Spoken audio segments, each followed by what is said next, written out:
Estamos iniciando aqui pela Comissão de Igualdade Étnico-Racial da ABI, Associação Brasileira de Imprensa, mais um programa, mais uma conversa, mais uma entrevista, mais um bate-papo sobre a luta antirracista no Brasil.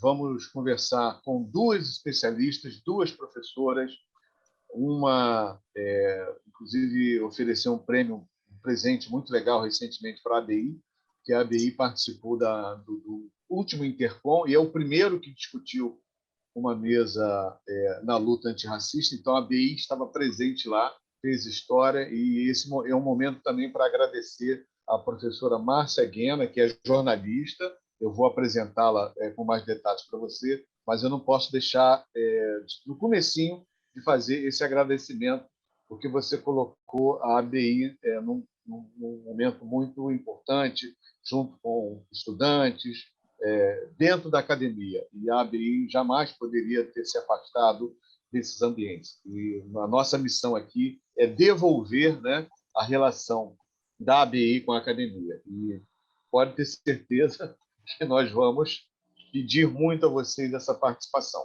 Então, eu vou anunciar também o Luz Paulo, a professora Cíntia Diallo, mas eu queria começar falando aqui um resumo, né, do perfil dessas duas especialistas, dessas duas professoras. Começando pela professora Márcia Guena, que é professora do curso de jornalismo da Universidade do Estado da Bahia, a UNEB, no campus Juazeiro. Ela que esteve liderando na mesa do Intercom o grupo de pesquisas Comunicação Antirracista e Pensamento Afrodiaspórico, que foi realizado no último 45º Congresso Brasileiro de Ciências da Comunicação. Professora Márcia, que está num período também de lançamento de livros, eu disse livros, porque nós vamos mostrar daqui a pouquinho um livro, mas ela já está engatando outro, então não sei se vai ter tempo para a gente contar toda essa história. Se não tiver, com certeza já vou voltar aqui para falar conosco. Professora Márcia, seja bem-vinda. Muito obrigado por conversar conosco aqui da Associação Brasileira de Imprensa. Boa tarde, Marcos. Boa tarde, Luiz. É um prazer conhecer a professora Cíntia. E obrigada pelo convite, né? Espero que a gente consiga, quer dizer, vamos ter um diálogo muito bacana. Beleza. Obrigado, professora Márcia. A professora Cíntia Diallo é coordenadora do Centro de Estudos, Pesquisa e Extensão em Educação, Gênero, Raça e Etnia, da Universidade do Estado do Mato Grosso do Sul, onde também integra a banca de heteroidentificação. O campus fica em Dourados, no Mato Grosso do Sul. Às vezes as pessoas confundem, né? Pô, mas não é universidade estadual, não deveria ser em Campo Grande. Mas isso a professora vai explicar rapidamente para vocês. Professora Cíntia, obrigado por ter vindo. É um prazer conhecê-la e, acima de tudo, poder ter a oportunidade de falar para os nossos colegas da Associação Brasileira de Imprensa e para o público em geral, da importância, né, de duas leis, a Lei de Cotas, a Lei 10.639. Com a professora Márcia, nós vamos falar daqui a pouco também sobre a questão quilombola. Então, a senhora também é muito bem-vinda aqui neste programa da Comissão de Igualdade Étnico-Racial da ABI. Bom, muito obrigada, né, Marcos, Luiz. É um prazer também estar com a professora Márcia e quero agradecer a oportunidade, né, de falar a respeito da luta antirracista, em especial a Lei 10.639 e também a política de cotas raciais para negros e negras para o ingresso no ensino superior. Muito obrigada pela oportunidade. Ok. Luiz, mais uma vez, estamos juntos aí nessa conversa com duas especialistas. Eu dedico também a você a oportunidade de fazer a primeira pergunta. Obrigado aí por mais essa parceria. Vamos lá, está contigo. Bom, prazer enorme de estar com a professora Márcia, com a professora Cíntia. Eu acho assim que é sempre bom a gente conhecer um pouco essas personas. Aqui estou colocando como um espectador, como gente que acompanha. Eu queria que vocês falassem um pouquinho de vocês, quer dizer, como como é que foi, como é que está sendo essa trajetória como professoras? Mas eu acho que tem um pressuposto nas duas, né? Que eu acho que eu gostaria de conhecer um pouco mais vocês. Pode começar pela professora Márcia, pode ser? Pode sim. Então, também é um prazer estar na tarde de hoje aqui. É um momento muito especial do país, né? É um momento que nós não vivemos na história do Brasil há muito tempo, né? Talvez um dos momentos mais importantes do período democrático do país, em que a gente tem em disputa um projeto autoritário contra, como adversário, um projeto democrático de Estado, né? Então, a gente espera poder constituir, de novo, um Estado democrático de direito que garanta todas essas questões que nós vamos abordar hoje aqui nesse debate. Então, como a gente estava conversando nos bastidores, o músico Seu Jorge foi vítima de racismo, uma prática que tem se acentuado no Brasil, né, uma inspiração bastante violenta, né, com uma inspiração muito violenta em outros atos. Então, a gente espera reverter esse quadro rapidamente.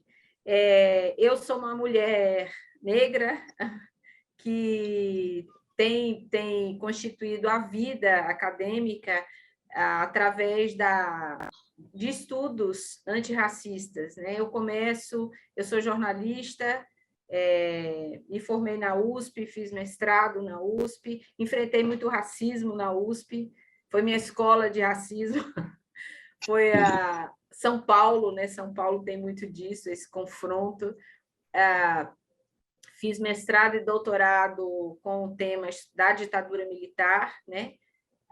E minha tese de doutorado foi sobre a atuação de militantes negros na resistência à ditadura militar, em história, né? Eu tenho uma formação eclética, então eu me formo em jornalismo, fiz o mestrado num programa sobre a América Latina, estudando a Operação Condor, e logo eu vou fazer esse doutorado em história na Espanha, com esse tema. Então, sempre numa perspectiva, sou fotógrafa, aqui há umas fotos atrás, até do Senegal, viu, professora? É a viagem que eu fiz ao Senegal há muito tempo, mas as fotos continuam aí na parede, no meu coração. E, assim, hoje eu sou professora da UNEB, pesquiso comunidades tradicionais, quilombolas e povos de terreiro, coordeno um grupo de pesquisa na UNEB que se chama Recados, Hierarquizações Raciais, Comunicação e Direitos Humanos, ao lado da professora Céri Santos, né, que eu faço aqui a reverência, porque são parceiras aí de construção de muitas coisas. E hoje, e com um grupo muito grande, nós sugerimos e conseguimos formar um grupo no maior congresso de comunicação do Brasil, que é a Intercom, que é o grupo de pesquisas Comunicação Antirracista e Pensamento Afrodiaspórico, né? Foi uma proposta que reuniu mais de 90 pesquisadores e pesquisadoras do Brasil todo, e fizemos um congresso muito lindo esse ano, com a participação de muitos pesquisadores negros, negras, com temas que passam também, professora, pela Lei 10.639, e a relação com o campo da comunicação, e muita discussão sobre representação, sobre gênero, no campo da comunicação, né? Quem tiver interesse, é só entrar no portal da Intercom, e a produção está lá nos grupos de pesquisa. Então, é um momento muito importante esse ano, eu acredito, não só para nós que constituímos esse grupo, mas também para o campo da comunicação, né? A Compós, que é outra organização na área da comunicação, também constituiu um GP que discute a questão racial, e a ABI consegue reestruturar essa comissão. Então, há uma confluência aí no mundo acadêmico, profissional, há uma reivindicação dos pesquisadores, dos profissionais pela pauta negra, né, pela pauta antirracista. Então, é como assim, eu fico feliz em estar aqui com essa discussão à tarde, neste lugar, né, de mulher pesquisadora e ativista. Maravilha. Professora Cíntia. Cíntia. Primeiro, eu me alinho, né, às palavras iniciais da professora Márcia, que coloca, né, esse momento de extrema importância e também tensão que nós vivemos, que é essa disputa de dois projetos societários antagônicos, por meio dos quais nós temos um caminho de construção da promoção da igualdade racial e um outro projeto que vai invisibilizar, negar os nossos corpos, as nossas existências e promover cada vez mais processos de exclusões e subalternidades. Então, é importante que a gente tome consciência desse momento, né? E que espero que conseguimos seguir no sentido de uma promoção da igualdade racial e o combate ao racismo, que é o que a gente trabalha. Vou falar, então, um pouco sobre mim. Eu sou paulista, ali da região do ABC, filha, né, da classe trabalhadora, meu pai metalúrgico e minha mãe professora.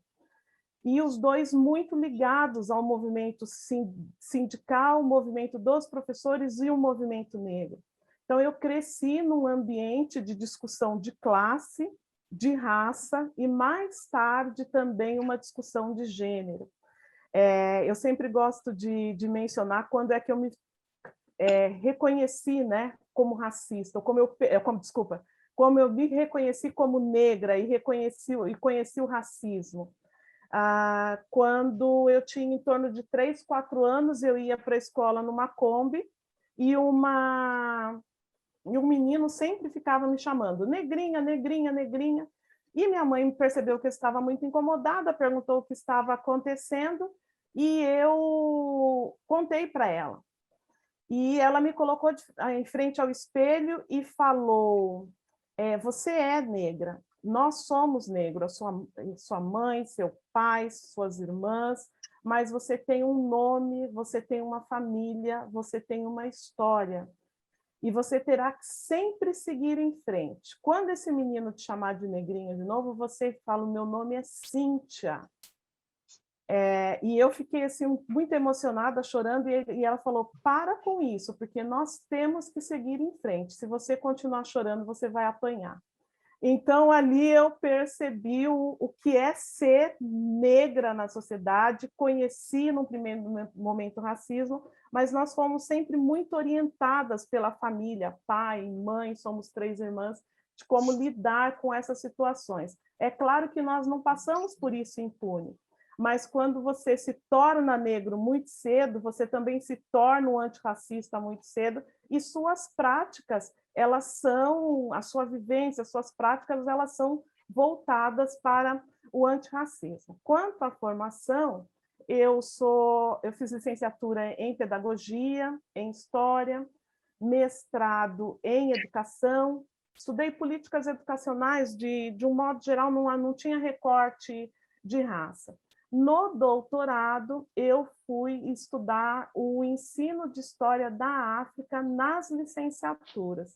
Então, como é que a Lei 10.639, que é obrigatória lá na educação básica, acabou tensionando o ensino superior no sentido de mudar o percurso formativo das licenciaturas para atender o ensino de África, afro-brasileira e a educação das relações étnico-raciais. E nesse estudo eu percebo que a história da África, se ela não é periférica, ela é negligenciada, né? É muito recente nos currículos, né, das licenciaturas em especial, a obrigatoriedade de disciplinas que falem sobre África, afro-brasileiros ou temas correlatos da diversidade. No pós-doutorado, eu aprofundei esse estudo. No primeiro momento, no doutorado, eu estudei só o Mato Grosso do Sul, e pós-doutorado eu fui estudar a penetração, né, dessa temática que nós estamos discutindo nos cursos de licenciatura.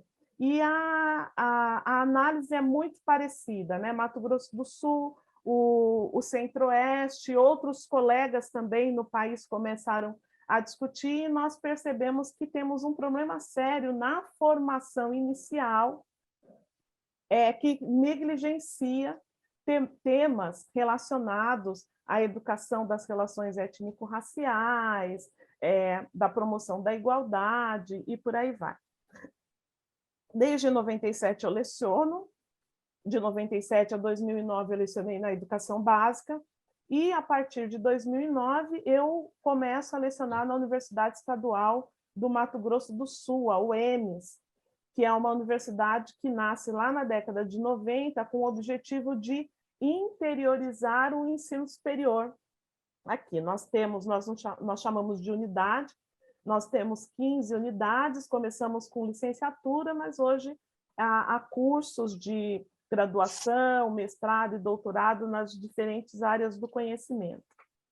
E, terminando a apresentação, coordeno um centro de pesquisa, o CEPEGRE, que trata de gênero, raça e etnia, que tem promovido cursos de extensão voltado para a formação continuada de professores, palestras, seminários.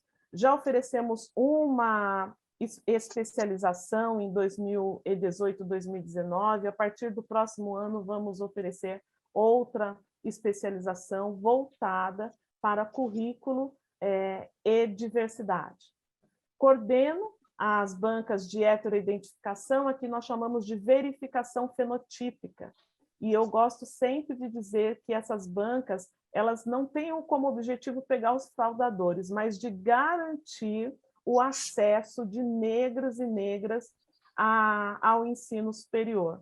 Então, o nosso trabalho aqui é ao contrário, a gente quer garantir o direito dessas pessoas. Eu acho que inicialmente é isso, e estou à disposição para o debate, para as perguntas, enfim. Eu vou fazer uma pergunta para a professora Márcia, porque eu queria aprofundar um pouquinho o resultado desse 45º Congresso. A senhora já explicou que tudo está disponível, né, no endereço lá da internet do Intercom, mas o que a senhora destaca, né, do conjunto da obra, dos trabalhos apresentados, da importância, né, que foi chegar até aqui, porque não foi fácil chegar até aqui, né, por aí.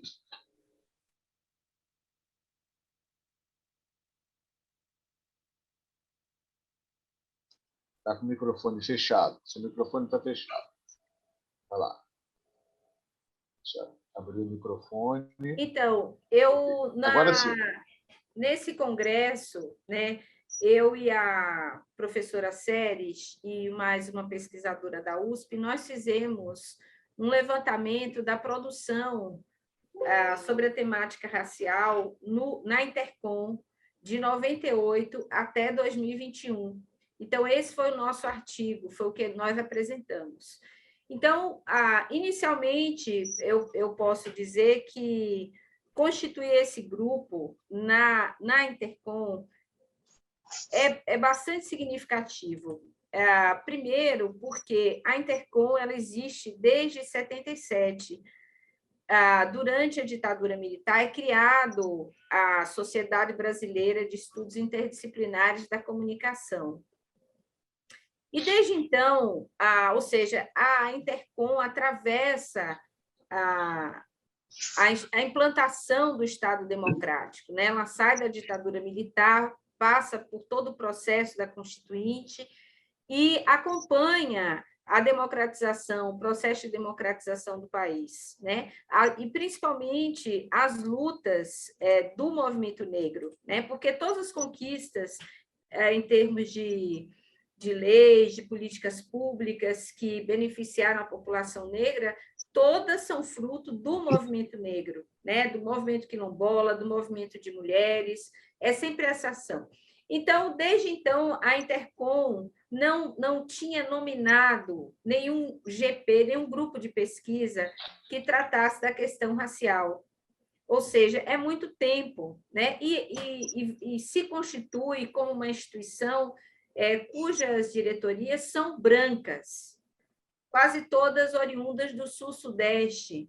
Então, a subrepresentação na comunicação, a exemplo da comunicação midiática, né? Da comunicação ficcional, né? Das telenovelas, né? Como diz muito bem o Geosito Araújo, com suas pesquisas, principalmente a pesquisa Negação do Brasil. Então, a Intercom ela acaba reproduzindo essa perspectiva, digamos, representacional, né, de subalternidade das populações negras, do epistemicídio na comunicação, né? A gente tem aí os temas relacionados aos interesses da população negra não apareciam na comunicação. Então, o que a gente mostra nesse artigo, que foi o nosso artigo, que foi um artigo pensado por nós justamente para mostrar como o Congresso vinha subrepresentando a população negra. Então, nós fizemos esse levantamento e, de 98 até 2021, nos primeiros anos, eu não sei se eu consigo aqui compartilhar uma tela com um gráfico, eu acho que sim, né? Só para a gente mostrar. Eu vou autorizar, vou liberar certo. você para você poder compartilhar. Então, estou liberando agora, aí você já pode eu vou compartilhar mostrar o gráfico. só esse gráfico, não vou ficar mostrando muita coisa, Tá. porque é até meio enfadonho. Mas esse gráfico mostra a evolução da publicação durante esses anos, são 21, 23 anos de Intercom, e aqui a gente tem uma quantidade muito pequena de artigos publicados na Intercom. Isso significa, aqui é o máximo de artigos em 2021, 60, no universo de 1.500, 1.300 artigos, né? Então, nós temos uma quantidade que, às vezes, não chega a 1% da produção relacionada à temática racial. Então, a partir de 2015, começa um crescimento na produção e que a gente tem relacionado com o incremento das políticas de ações afirmativas, né? Principalmente a lei de cotas não, a política de cotas, porque a política começa a partir dos anos 2000, né? No Rio de Janeiro, na UERJ, vai para a UNB, outras universidades incorporam, a UNEB implementa o sistema de cotas já em 2002. Então, a gente percebe que essa produção ela começa a crescer a partir de 2015 e atinge um pico agora em 2021, no ano passado, que nós atribuímos a essa entrada da população negra na universidade, né? Hoje a gente tem 51% de estudantes negros nas universidades públicas no Brasil, e a gente percebe esse impacto. E não é um impacto, é um impacto quantitativo e é um impacto de temáticas. Então, temáticas que nunca foram discutidas na Intercom, elas aparecem. Então, o mais bonito desse Intercom, para mim, eu acho que para todos e todas as pesquisadoras que participaram, foi esse encontro. Então, foi a possibilidade do encontro, da troca de metodologias, de temáticas de pesquisa, mas, principalmente, foi uma troca de afetuosidade. Né? Foi um encontro, a nossa sessão inicial, Marcos, que você estava presente, ela foi de uma energia, de um afeto. As pessoas falaram da conquista desse espaço, da possibilidade de você fazer um giro epistêmico, né? Como os pensadores decoloniais colocam, né? Fazer um giro epistêmico. Vamos falar a partir de que lugar? E vamos falar de quê? Né? Somos nós falando de nós e produzindo a respeito de nós. Então, eu considero que foi muito significativo. De lá desdobraram várias outras ações, né? Agora nós estamos organizando um curso na plataforma da Intercom sobre a democratização na comunicação, antirracismo e democratização da comunicação. Não só a democratização da comunicação, né? Mas o antirracismo, como essa comunicação democrática nos contempla, fala de nós, né?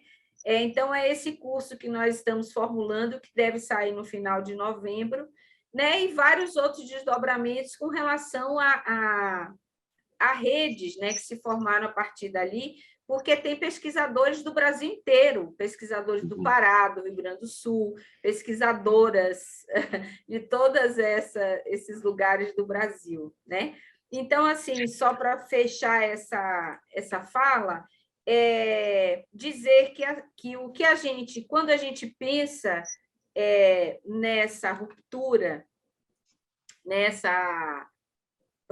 na comunicação, a Lei 10.639 e a Lei 11.645, elas são fundamentais no campo da comunicação, né? Elas precisam ser aplicadas no campo da comunicação. Eu quero depois, numa próxima pergunta, falar exatamente disso. A professora Carla Baiense produziu um artigo muito interessante sobre a produção, sobre a implementação da lei no campo, né? Há uma grande deficiência, poucas universidades já implementam ou na forma de uma disciplina só, né? Que aí tem várias questões, várias críticas em torno disso, mas parece que esse é o caminho que vai se formando, e como essas políticas que se tornaram leis, elas são importantes para a constituição do campo, tanto a Lei 10.639, 11.645, como a Lei de Cotas, né? Foi fundamental para a mudança do campo. Então, por enquanto, eu fico aqui para depois aprofundar essa dimensão, né, da Lei 10.000 no campo da comunicação. Perfeito. Eu acho que o Marcos caiu a linha, deve estar entrando aí de novo. Eu vou fazer uma pergunta para... Acho que cabe às duas essa pergunta. Eu também... Eu vi que, professora Márcia, você esteve no Senegal, né? Teve... Sim. Eu tive essa oportunidade de viajar durante algum tempo e consegui fazer um trabalho em 7 países africanos e me deparei com algumas questões que me chamaram bem a atenção, e eu acho que foi um pouco da fala de vocês agora, que é o seguinte: eu era apresentado como um jornalista ou como um irmão do Brasil ou com meu nome. A palavra negro, olha, eu fui para Botsuana, Namíbia, Angola, Moçambique, Benim, Burkina Faso, Togo. Em nenhum desses países, a palavra negro é uma palavra usual. Então, uma coisa que eu percebi é que se você se torna negro, eu precisava disso. Você se torna negro quando você atravessa o Atlântico ou o Índico. Aí há essa necessidade de você ser identificado, ser categorizado, né? E assim que esses processos eles continuam, porque é uma maneira muito mais eficiente da relação capital, de você identificar e saber comportamento, saber para onde vai, e controle dos corpos negros. Então, eu queria saber de vocês, assim, qual é nessa perspectiva da fala de vocês, como é que vocês percebem e dão, vamos dizer assim, projetam essa questão da pesquisa e as práticas, né, de relacionamento com os movimentos sociais, enfim, com os grupos construídos. Eu queria entender um pouco de como é que se dá essa dimensão. Se esse entendimento também é de vocês, ou você também compreende assim, quer dizer, a gente se torna negro, aí o teu nome passa a ficar em segundo plano, as tuas, sabe, até chegar em você, isso é muito demorado, principalmente para quem está na diáspora. Eu vejo esses problemas em Londres e na França, que a gente tem contatos, e a dificuldade, né, de você se desprender da questão do controle. Acho que é um pouco isso. Não sei se ficou claro ou não, Márcia. Posso responder? Cíntia. Por favor, Cíntia, por favor. Eu vou começar, então, por essa percepção, né, da negritude no continente africano.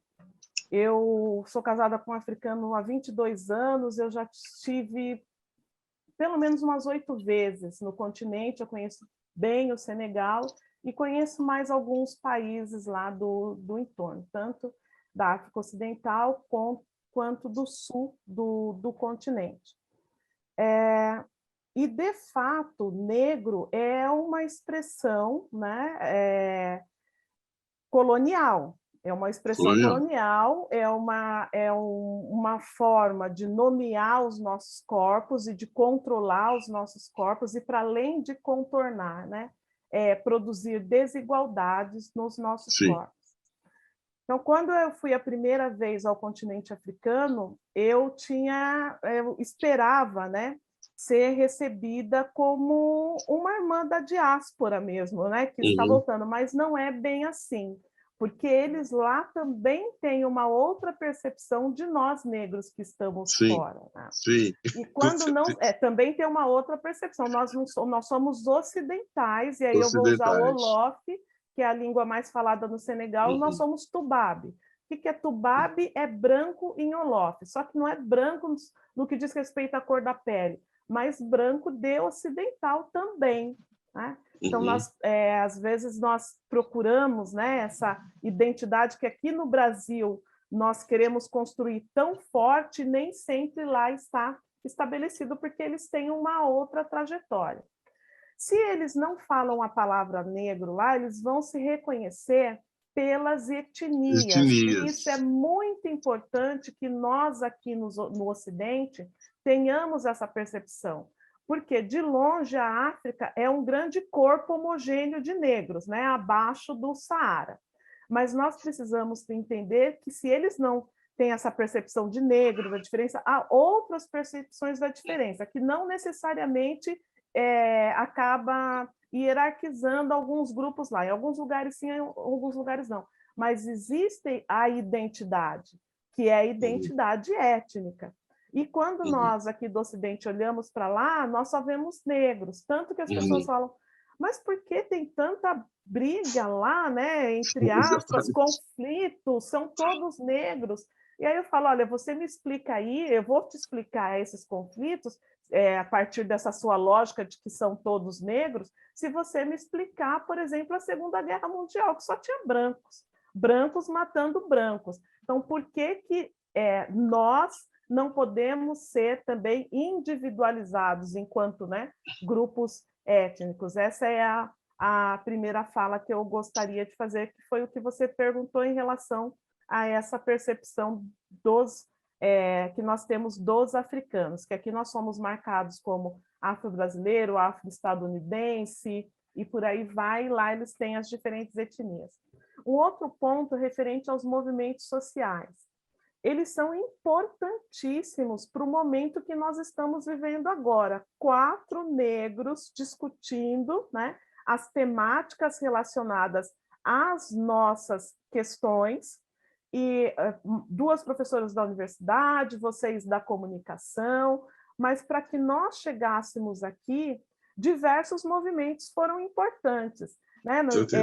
Contemporaneamente, nós chamamos de movimentos sociais, mas se nós formos recuar à resistência desde o cativeiro, que sempre houve, depois no pós-abolição, a imprensa negra, os clubes, a Frente Negra brasileira, o Teatro Experimental do Negro, o Movimento Negro Unificado na década de 70, depois 80, 90, os coletivos, as ONGs, os movimentos de mulheres, todos esses movimentos foram essenciais para que as nossas agendas saíssem aqui do nosso grupo e que encontrassem eco em outros lugares, na academia, nas instituições públicas, mesmo porque muitos de nós que estamos hoje na academia, e que eu falo que estamos ocupando um espaço de poder porque nós produzimos conhecimento e distribuímos, né, esse conhecimento, nós nascemos lá no movimento negro.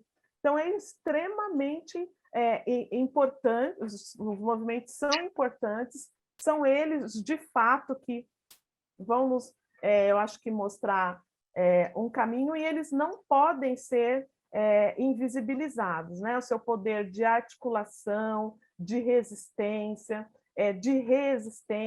Penso que são essas mulheres que foram, né? Essas mulheres se organizando nas periferias durante a pandemia. Esta é uma tecnologia que deveria ser levada para vários espaços e estudos e ser aplicada na nossa sociedade de um modo geral, porque nós temos tecnologias de sobrevivência, e essas tecnologias de sobrevivência e resistência que vão mudando no decorrer do tempo, elas existem graças ao que nós chamamos, de um modo geral, de movimento social, que é o samba, que é o terreiro, que é também um movimento do ponto de vista sociológico, e por aí vai.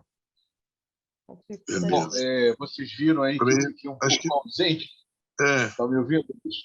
É porque faltou luz, está chovendo, faltou luz, mas a luz voltou e vocês seguiram, está tudo certo, maravilhoso.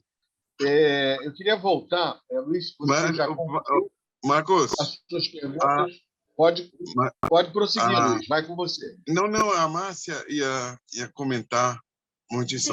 Sim. A Cíntia, excelente colocação, né, reflexão que você traz sobre essa questão que o Marcos levantou, mas é interessante, né? A sua pergunta é muito interessante, porque a gente se torna negro, né? A gente se torna negro no confronto com o racismo. E eu gosto muito de ler o Fanon nesse aspecto, né? O Frantz Fanon, porque ele vai tratar desse conflito de um homem branco martinicano na França, nos anos 50, um psicanalista, né? E ele é muito forte nisso, né? No embate do um homem de origem africana no mundo colonial branco, né? E tendo que viver, ascender socialmente diante de tantos conflitos. É muito interessante, sempre o Frantz Fanon, muito atual, né? Principalmente o Pele Negra, Máscaras Brancas, mas eu gostei muito como a Cíntia abre falando quando ela se torna negra, né? Imediatamente eu lembrei de mim mesma quando eu me tornei negra. Quando eu saio de Salvador, do gueto, né, do Cabula, um bairro negro, né, de jovens negros que conviviam entre si, e eu não tinha minha família não tinha nenhuma formação nesse debate, né? Minha mãe é uma mulher negra, técnica em raio-x, meu pai um técnico em eletrônica de pele mais clara, e que estavam completamente fora dessa discussão racial. E eu vou para São Paulo, para a USP, né? Eu sempre era muito estudiosa, eu disse, não, eu quero ir para a melhor universidade do Brasil, e tinha uma certa fantasia, né? Mas é na USP que eu me torno negra, num confronto brutal com o racismo, né? Assim, em São Paulo, porque aos 20 anos, uma mulher negra nordestina, chegando na USP, né, na condição de estudante. Primeiro que eu não era nem reconhecida como estudante, as pessoas não achavam que eu era estudante da USP, achavam que eu era funcionária da limpeza, né? Uma estudante pobre, morava na residência, então uma pessoa com pouco recurso, né? Transitava por esse universo de estudante com pouco dinheiro, né? Então, foi nesse momento, e o que me salvou, né, que foi um período de muito duro, né? O confronto com o racismo ele é muito duro, e eu sempre fui militante política. Foi na época da Erundina, né? Erundina candidata a prefeita de São Paulo, e aí faziam analogia de mim com a Erundina, e eu era presidente do centro acadêmico, chegaram a desenhar um pênis na parede do centro acadêmico. E, de outra vez, tocaram fogo no centro acadêmico, né? Eu fazia química, eu entrei na USP fazendo química, porque eu venho da escola técnica de química e tal. Duas coisas me tiraram do curso de química. Uma foi o racismo, e a segunda foi uma vocação natural, que eu já tinha mesmo, era sempre uma grande dúvida, mas isso certamente ajudou, me empurrou para fora do curso de química. Era muito violento, né? Então, eu me torno negra nesse confronto duro. E quem me salvou foi o Núcleo de Consciência Negra da USP. Aí é como se abrisse outro mundo, o mundo da luta, da resistência, da militância, do afeto, né? Da cor, né? Das cores, da possibilidade estética, né? Eu já vinha acompanhando o Ileaê em Salvador. Então, aí tem muito a ver com o que você fala, Paulo, porque aí eu me torno negra, e o termo negro, ele é esse termo recuperado, né, pelo movimento negro, a partir dessa influência dos Estados Unidos, né, Black is Beautiful, ainda que lá a palavra não seja negro, mas aqui foi essa ressignificação. E agora tem uma nova ressignificação, né, que a juventude está negando o nome negro em função desse passado, né? Quem era um negro? É o nome que o colonizador nos deu. E a juventude está contestando isso, né? Nós somos pretas, pretos, eles estão já usando outra nomenclatura, né? Tem uma outra tendência, que é uma ressemantização interessante também, né? Porque as coisas vão caminhando para outro rumo. E no Senegal, Cíntia, eu vivi exatamente isso. Eu passei muito pouco tempo no Senegal, foi só um mês, e as crianças iam atrás de mim me chamando de Tuba, né? E que foi uma grande decepção, porque eu fui lá buscar minhas raízes de forma muito inocente, né? Assim, e aí foi um grande balde de água fria, mas, ao mesmo tempo, me ensinou muito, né? De onde nós falamos. Nós somos pessoas que nossos antepassados saíram da África, mas nós constituímos nossa história aqui, né? Nessa relação conflituosa com o colonialismo, né? Maravilha. Marcos? Eu queria fazer uma pergunta para a professora Cíntia. Até que ponto a ABI pode atuar para fortalecer e favorecer cada vez mais a implantação da Lei 10.639, a lei que torna obrigatório o ensino de história e cultura afro-brasileira em todas as escolas brasileiras? Marcos, eu vou falar para você um pouco da nossa experiência aqui, que é um investimento forte em cursos de formação continuada. Identificada a fragilidade que nós já mencionamos, tanto eu quanto a professora Márcia, na formação inicial, nós precisamos abrir outras frentes, né?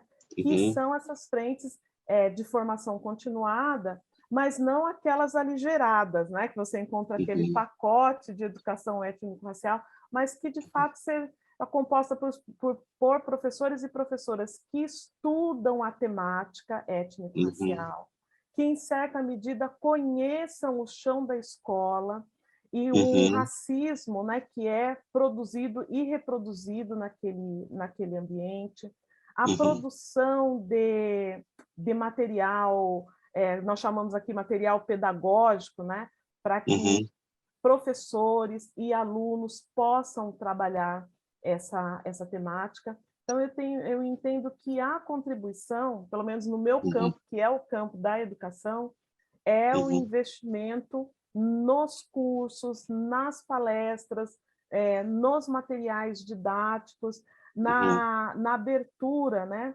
para a fala de pessoas que produzem outros saberes que não estão, por exemplo, na academia, que são os saberes da benzedeira, que são os saberes do terreiro, que são os saberes das comunidades tradicionais, toda essa gama, né, de conhecimento, a veiculação desse conhecimento, que também que não está ainda dentro da universidade, mas que é um conhecimento que contribui na construção da identidade étnica racial, ele pode ser, enfim, objeto do trabalho de vocês.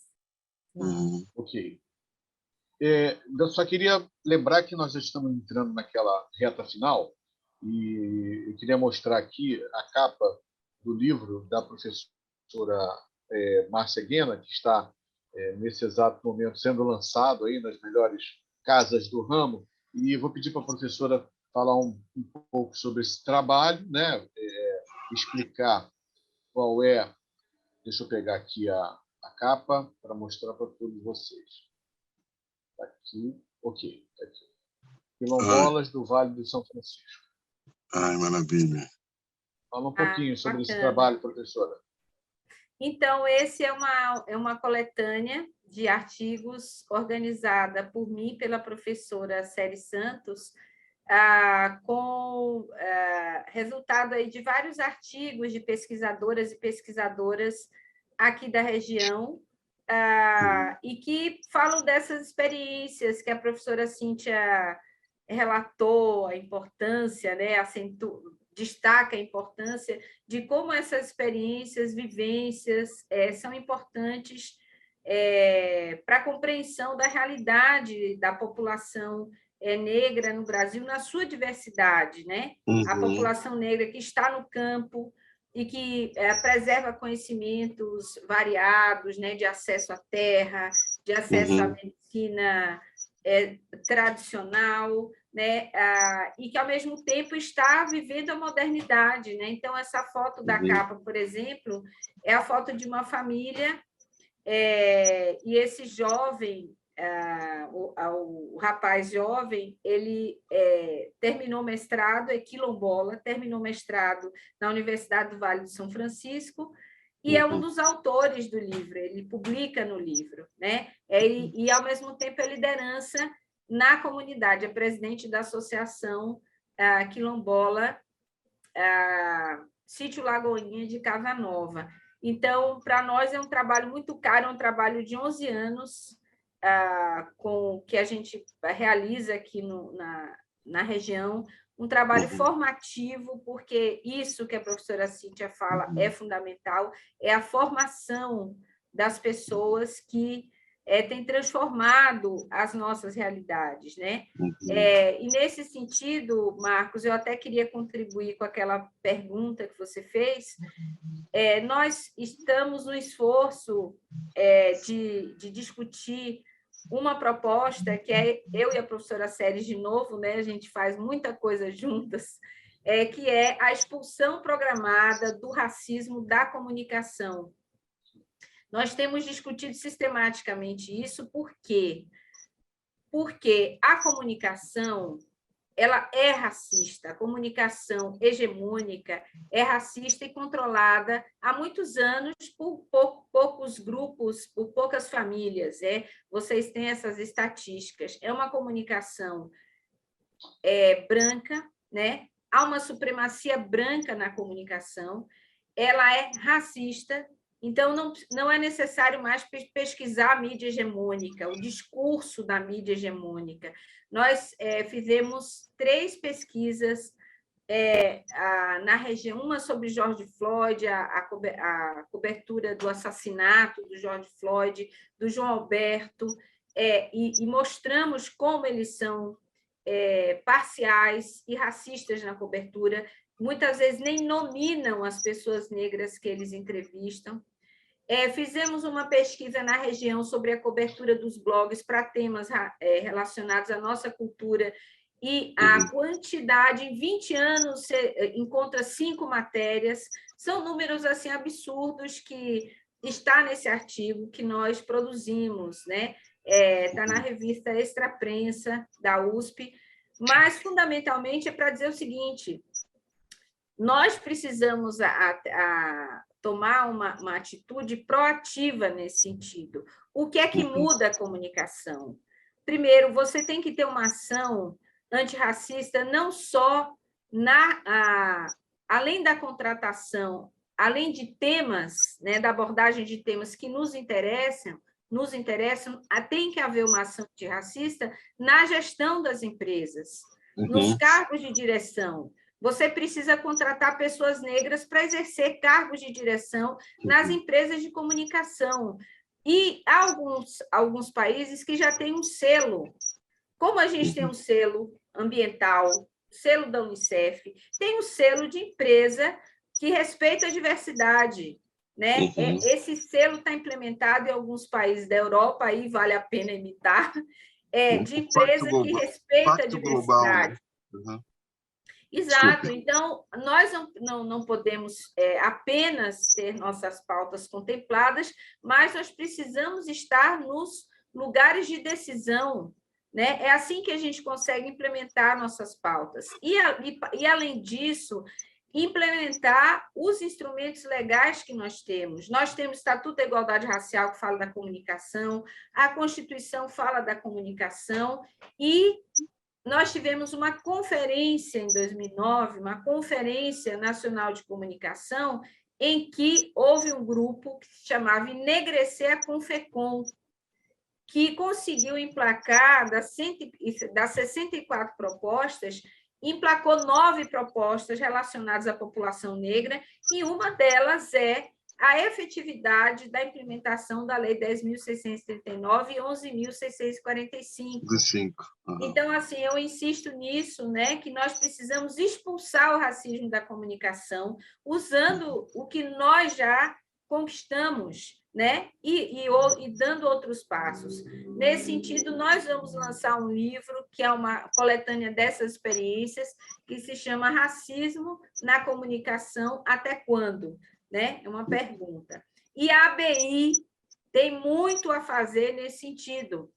Né? A ABI é uma instituição histórica, ela tem nas mãos todo um aparato legal já aprovado, ela tem que tomar para si esse aparato e fazer acontecer. Esse aparato precisa ser regulamentado, tem que haver punição para as empresas que não cumprem a lei, né? Porque esse país funciona à base de punição, infelizmente. Seria ótimo se fosse no diálogo. Então, eu acredito que a contribuição da ABI pode ser na formulação de uma comunicação antirracista nesse país. Maravilha. Marcos, teu áudio.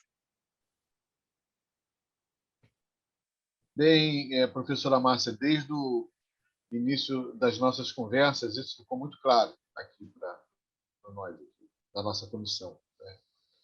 Do que nós temos que fazer pela frente, e certamente que esse tema é um dos temas mais importantes, né? É um dos desafios mais importantes, e certamente, talvez um trabalho, em termos de cooperação, né, entre as instituições, a ABI, né, e as demais instituições, para que a gente possa tornar isso, tirar isso do papel, né, sair da teoria e colocar tudo na prática. Então, esse é o início de uma conversa que não vai parar por aqui, e a gente precisa realizar essas ações sim. A ABI está de portas abertas e precisamos recuperar um tempo, né? São 114 anos de história da ABI, né? Fundada por um jornalista negro e que agora a gente precisa realizar. Luiz, nós já estamos já no finalzinho. Eu deixo aí com você a última pergunta e, na sequência, as despedidas da professora Cíntia Diallo e também da professora Márcia Guena. Pode ser? Combinado? Pode ser. Não, eu queria fazer uma pergunta sobre... deu para perceber o empenho, o trabalho que vocês têm em cima dos temas. Como é que isso é canalizado na sequência? Quer dizer, antigamente a gente falava da ausência de negros nas universidades. Hoje tem professores, tem alunos doutores. Em tese, as coisas estão acontecendo dentro de um processo, né, de conquistas e retrocessos, né? Então, eu queria saber de vocês quais são as perspectivas, né, de vocês para os próximos momentos, porque a gente está vivendo, como já foi dito, um momento muito delicado na vida brasileira e, ao mesmo tempo, a gente está necessitado de conectividade, quer dizer, as redes têm que funcionar. Sozinho, como o Marcos já disse, sozinho a gente não consegue fazer essa travessia, né? E nós, a ABI, a gente lá tem outros departamentos, tem um departamento que eu também faço parte, que é o Conselho Editorial da ABI. A ideia é retomar as publicações que significam, que são importantes para a gente fazer essa radiografia do momento da história das comunicações. E então a gente reitero aquilo que o Marcos já disse aqui, que nós estamos totalmente abertos para essas parcerias. A nossa conversa não acaba aqui. Mas fazendo a última pergunta aqui de hoje para a Márcia, acho que é a Cíntia, né, que está faltando? Agora foi a Márcia, né? A Cíntia. Cíntia, eu queria que você falasse um pouquinho do que você está fazendo agora, assim, quais são as pesquisas que você está direcionando. Eu sei que tem um campo grande, você falou, tem os trabalhos de orientação para TCCs, tem uma série de questões, mas qual é o que tem de importante, de uma dimensão que você considera um divisor de águas para esse momento no trabalho que você já executa? Bom, primeiro, a referência, mais uma vez, surgiu ao momento delicado que nós estamos vivendo, né? E eu quero acreditar firmemente que nós vamos todos nos alinhar a um projeto democrático de sociedade, né? Essa é a minha esperança.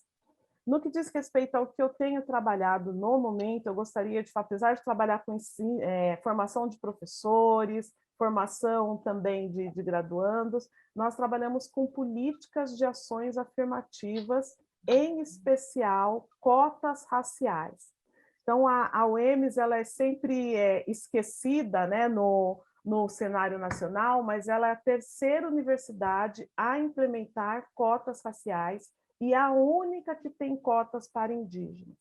Então, agora nós estamos num trabalho de entender, né, o movimento de ingresso de cotistas, diplomação de cotistas e também a evasão, porque ela existe, né? Então, nós já temos o acesso garantido na UEMS, mas ainda precisamos garantir a permanência desses estudantes, que não é só por meio de bolsa. Nós precisamos ter um ambiente universitário que não seja hostil aos nossos corpos. Então, essas pesquisas, então, é o acesso, a permanência, os motivos da evasão e como esses corpos negros têm, num primeiro momento, denunciado a matriz hegemônica do conhecimento que está posta na universidade, primeira denúncia, e como esses corpos têm tensionados para que a universidade, ainda que dentro da sua liturgia francesa,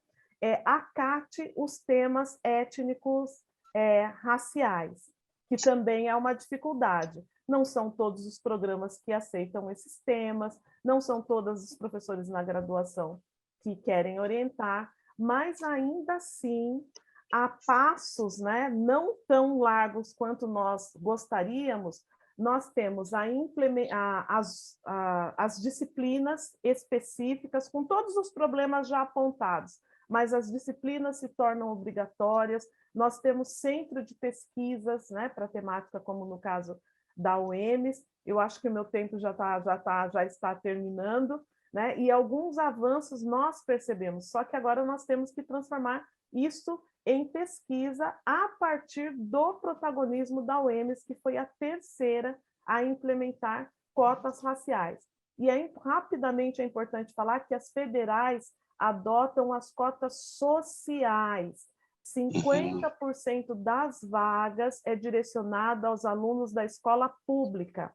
Depois vem as sobrecotas, negro, indígena e pessoas com deficiência. Então, às vezes, nós falamos de cotas nas federais com esse pensamento de cotas raciais. Não é isso, elas são as sociais. Então, nas federais, nós ganhamos, mas ainda não levamos, porque precisamos aumentar o acesso de negros e negras nas universidades federais. Que é isso, eu não sei se eu te respondi. Perfeito, perfeito, perfeito. Obrigado. Professora, a gente não encerra aqui, não. Vamos continuar, Tá. com certeza. Vamos fazer só uma pausa, né? Vamos fazer só uma pausa, porque daqui a pouco, certamente, nós teremos outros assuntos e uma reflexão como essa, né, que a senhora está trazendo aqui para os colegas aqui da ABI, né, e para o público em geral, é fundamental para o nosso dia a dia e para orientar o nosso trabalho. Muito obrigado. Muito obrigado. Eu te agradeço. Posso falar só mais uma Sim. Uma observação, claro. Marcos? Lembrar que a UNEB tem cotas para indígenas também, Cíntia. Uhum. Desde quando, professora? Já há alguns anos, não vou precisar o ano agora. E ela estabeleceu cotas para indígena, para pessoas trans, para pessoas com transtorno do espectro autista e para ciganos. Na graduação? Na graduação. Bacana. E na pós, cotas para pessoas negras, indígenas. Eu não sei se mantém vou ficar devendo se a proporção se mantém na pós. Sei que a pós tem as cotas para negros e pessoas negras e indígenas, né? E nós implementamos um curso pré-vestibular nas comunidades quilombolas, que a primeira turma conseguiu aprovar. De 39 alunos, 32 foram classificados nos vestibulares das universidades locais. Foi um resultado impressionante e que está relatado nesse livro que a gente está lançando, né? Então, como as políticas afirmativas são fundamentais, né, na transformação dessas realidades. Marcos, comenta um pouquinho sobre o nosso trabalho com com as comunidades tradicionais. Não, a respeito das comunidades quilombolas, né? Indígenas também. Quilombolas e indígenas, né? Indígenas. São dois projetos que estamos discutindo a elaboração de um encontro de comunicadores indígenas para acontecer o ano que vem, na sede da ABI, com o objetivo de reconhecer e valorizar o trabalho desses comunicadores indígenas. Ou seja, jogar luz, né, e bater palmas para eles, identificá-los e valorizá-los. Apenas isso, nada de tentar ensinar a fazer lead, nada disso. Não vamos ensinar o que eles já sabem fazer muito bem, né? Mas é um reconhecimento da Associação Brasileira de Imprensa para o trabalho importante da comunicação indígena. E o outro trabalho, esse já em andamento e sendo desenvolvido em parceria com a Universidade Federal Fluminense, que é o reconhecimento da comunicação quilombola, especificamente no estado do Rio de Janeiro, que é onde a UF atua e tem um departamento de antropologia que tem um trabalho muito próximo, né, das populações quilombolas, até em relação ao reconhecimento do lugar, daquele território, da identificação, para que possa haver ali a titulação correta, enfim, coisa que demora, né? E não pode demorar tanto. Então, são esses dois encaminhamentos, mas queremos fazer mais. Marcos, a rádio Iandê? A Rádio Iandê, sim, a Rádio Iandê é a primeira rádio indígena, né, do Brasil, tem 10 anos, aliás, ela completa 10 anos agora em 2023, e uma das reivindicações do seu criador, um dos seus criadores, o Anapuaca Tupinambá, é que a rádio funcione no prédio da ABI. Então, vai ser muito legal, né? Nós temos na sede, no prédio da ABI, uma rádio indígena funcionando ali 24 horas, e tomara que a gente tenha condições de realizar isso no ano em que a Rádio Iandê completa 10 anos. E, certamente, os projetos em parceria com a Universidade do Estado da Bahia, da UNEB, e também com a Universidade aí do Centro de Estudos e Pesquisa e Extensão em Educação, Gênero, Raça e Etnia, da Universidade do Estado do Mato Grosso do Sul. Então, nós agradecemos bastante a generosidade e o tempo de vocês nessa primeira conversa aqui com o público da ABI, com os colegas jornalistas. Somos 700 jornalistas hoje, 256 pretos, então a gente precisa aumentar também a presença de jornalistas negros, e talvez esse trabalho de divulgação fará com que os alunos da professora Márcia, os alunos da professora Cíntia, os colegas jornalistas que estão assistindo, se animem e venham se juntar a nós para o desenvolvimento desse trabalho. Luiz, suas despedidas também, eu fico por aqui. Acho que a professora queria falar. Eu só quero fazer uma observação sobre as cotas, né, para indígenas na UEMS, são 10% das vagas, então ela continua sendo a única que oferece 10%, e a UNEB, como a professora falou, oferece 5% de sobrevagas para indígenas. É só esse dado da minha universidade tão amada que eu gostaria de marcar. E 20% para negros e negras. Que bom. Muito bem. Vamos tentar disseminar essa boa ideia, né? Fazer com que ela se espalhe, né? E a divulgação é para isso, né? Olha, vou copiar, né, a Universidade do Estado do Mato Grosso do Sul, então vou copiar. Qualquer coisa, liga para a professora Cíntia, liga para a professora Márcia, eu tenho os contatos dela aqui, não vou revelar agora, porque não é para isso, mas se quiser expandir as cotas, contate as duas aí, que está tudo bem encaminhado. Valeu, obrigado. Muito obrigado, gente, professora Márcia. Márcia. Foi um prazer enorme passar a tarde com vocês. Prazer, professora Cíntia. Tchau. Tchau, estou à disposição. Até a próxima. Tchau, até breve.